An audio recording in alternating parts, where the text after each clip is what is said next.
Welcome back to Before the Day Ends. We're here, the climax of the Gospel of Matthew. At least what I interpret to be the climax of the Gospel of Matthew.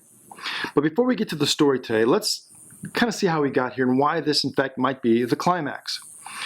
Now remember, one of the biggest comparisons that Matthew is making is comparing Jesus to Moses. As Moses led the people of Israel out of slavery and out of oppression to Pharaoh, Jesus leads us out of slavery and out of oppression to sin. As Jesus gave us new instructions on the Mount of Beatitudes, Moses had given people instruction on Mount Sinai.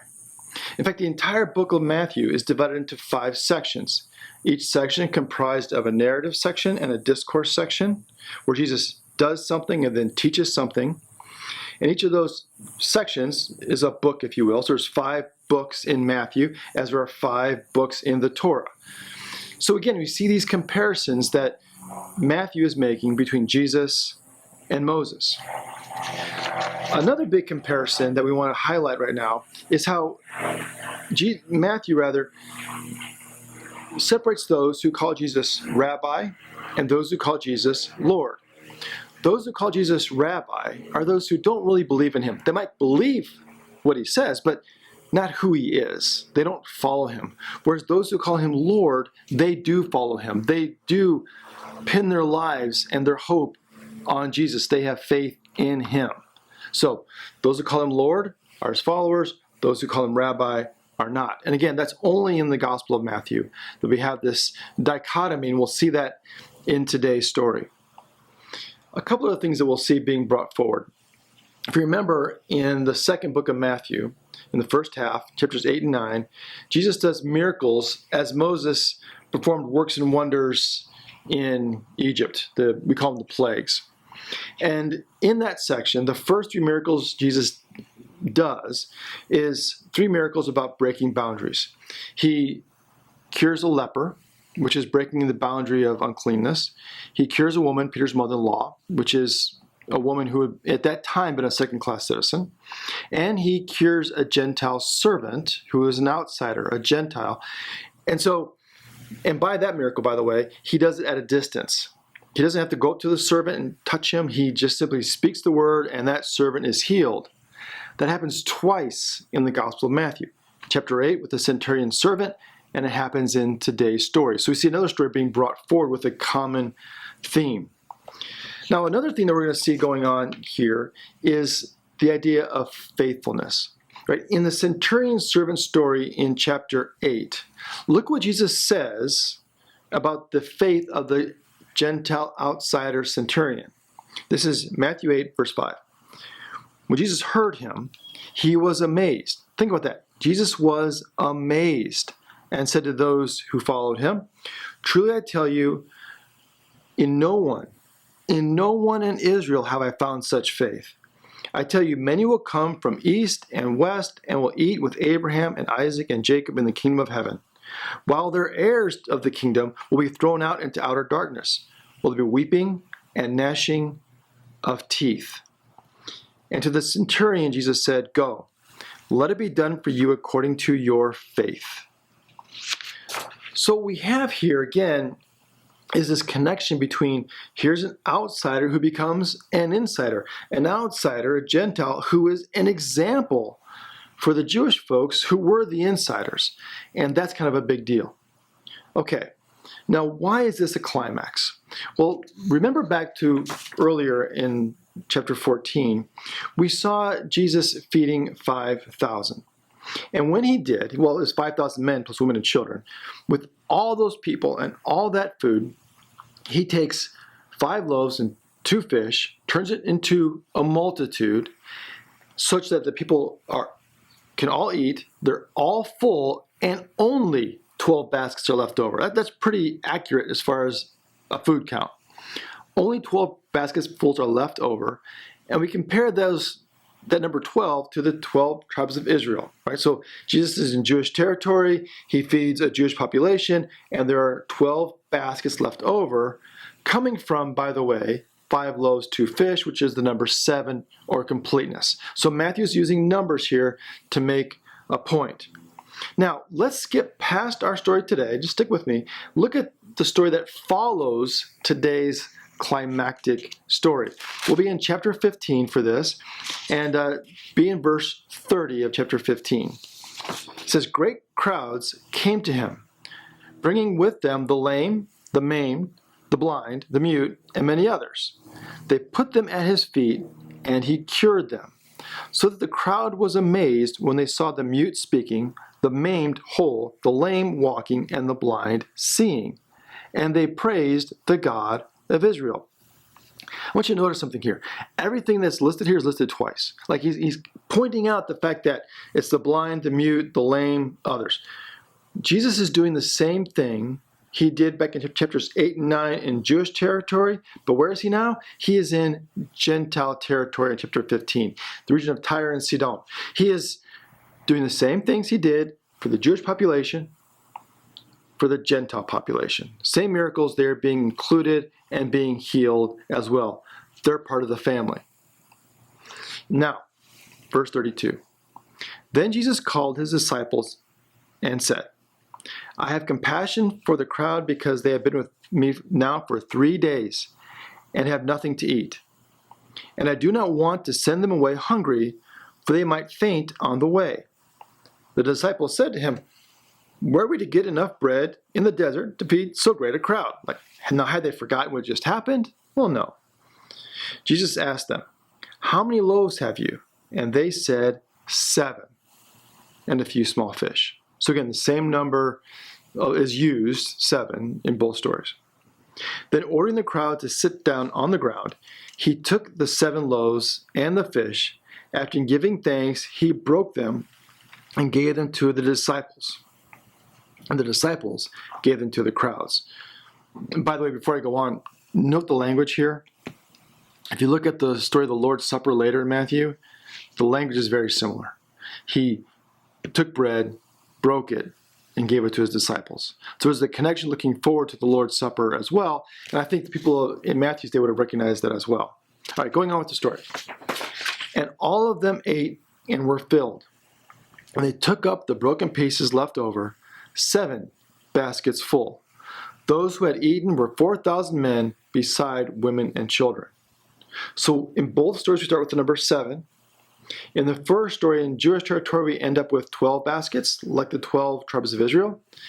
In the second story, we end up with 7 baskets. Why? Well, now the kingdom is complete. The number 7 is a number of wholeness and completeness. Now the kingdom, with the Gentiles included, with everyone included, is complete.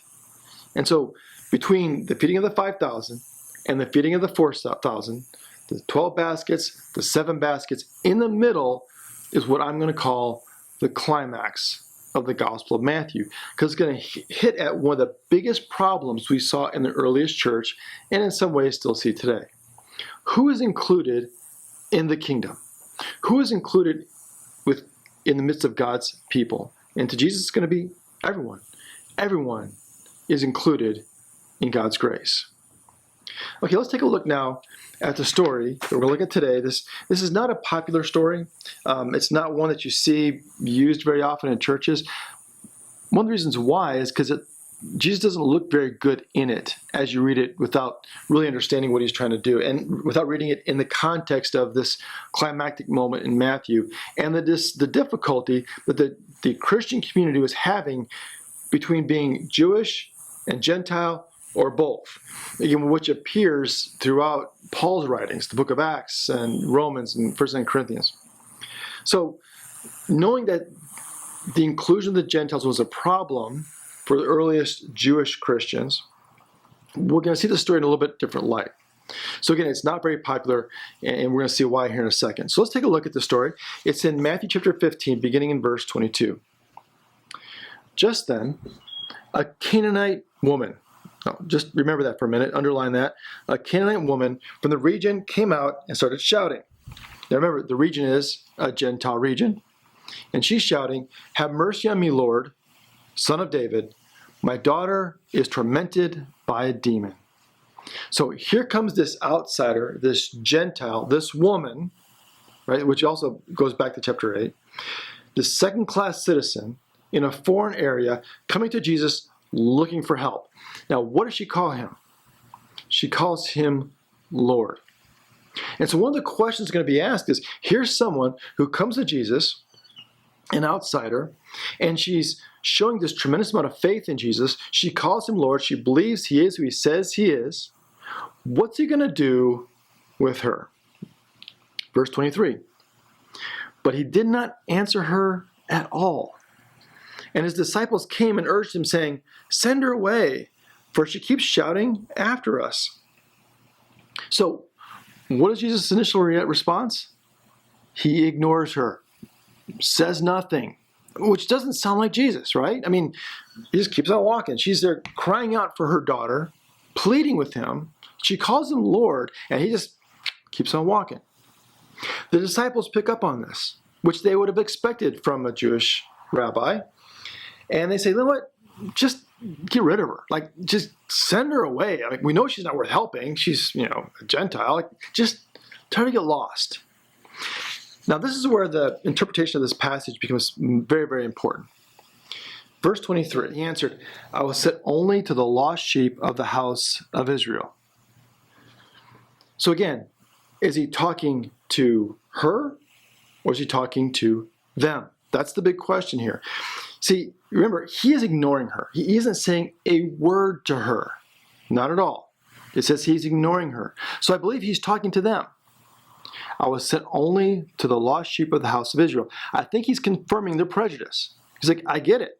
I wasn't sent to her. We should send her away, right, guys? Why would Jesus do that? That doesn't sound like him. In chapter 8, he healed a Gentile servant. So what's going on here? Remember, they're struggling with what to do with the Gentiles in the early church, the audience to whom this gospel is being written.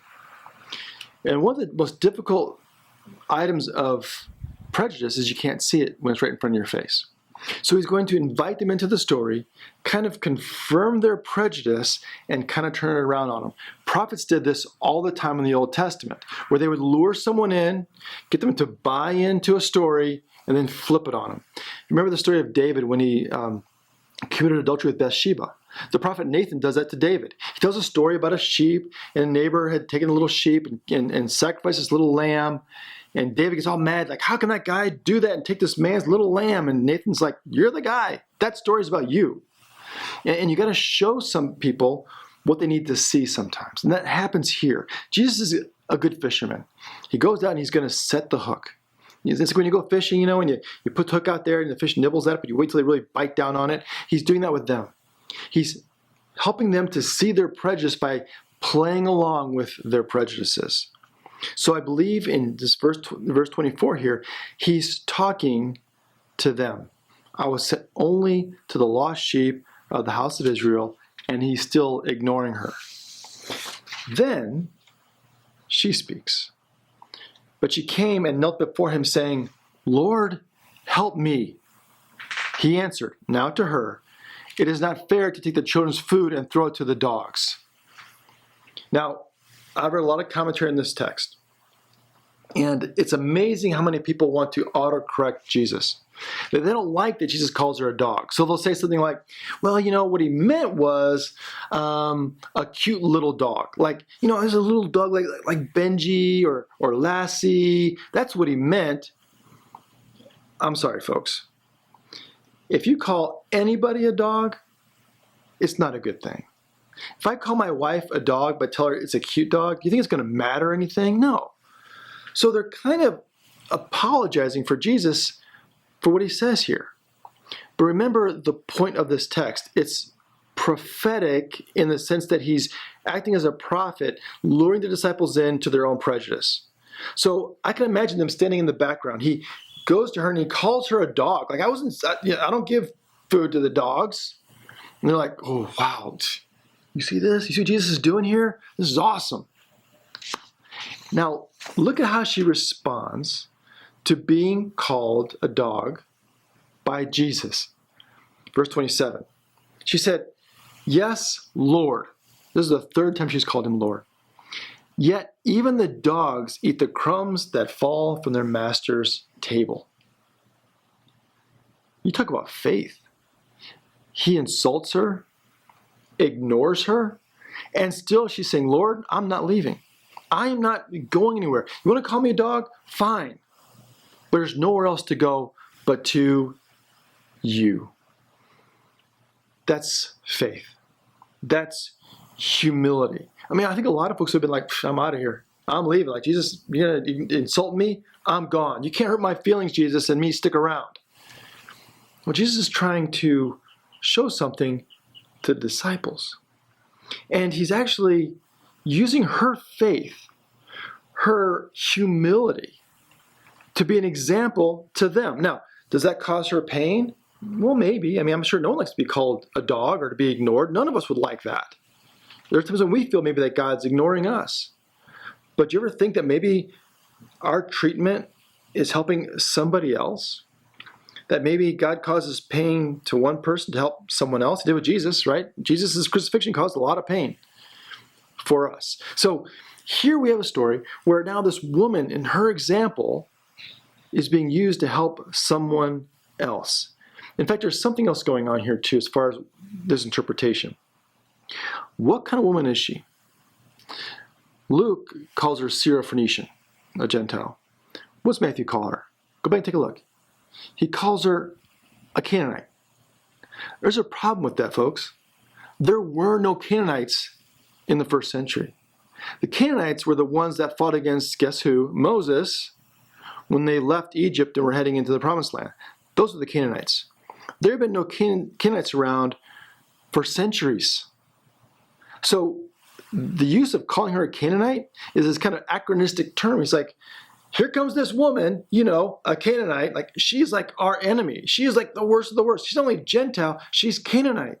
So what Matthew's doing is kind of setting the story. He's saying, here comes this woman who had been an enemy of Moses, an enemy of the Jewish people, to prove the point of what's really going on here.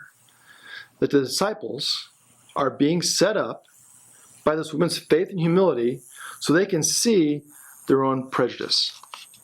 This woman, this Canaanite woman, is an example of what calling Jesus Lord really means. Verse 28. Then Jesus answered her, Woman, great is your faith. Let it be done for you as you wish. And her daughter was healed instantly. Just like the centurion's servant, her daughter's healed. And I'm sure the disciples are kind of going, what in the world just happened here? How could he have done that? Here's a woman, like the centurion, who showed tremendous faith and became an example for the disciples themselves. And by the way, Matthew and the disciples tell this story because guess what? They don't look good in this story. They don't.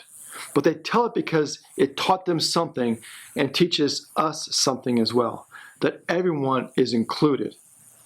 That being said, everyone's invited, everyone's included, but it is this kind of faithfulness, this kind of humility that Jesus is after. And yes, that may cause pain, it might cause suffering, but it's the kind of faithfulness that Jesus is after. It's the kind of faithfulness that he expects from those who call him Lord. It's the kind of faithfulness that includes us in the kingdom that he is creating and puts together. Everyone is invited, but we're also required to have a faith like hers that remain faithful in the tough times as well. And I know in our world today, there are a lot of tough times going on. But sometimes God will use us and even maybe cause us pain to help someone else see what's going on in their lives, to see maybe the prejudices that they have or the blind spots that they've got in their lives. And so we are called to remain faithful and humble and to follow the example of this Canaanite woman from the Gospel of Matthew. Have a great day. We'll see you next time before the day ends.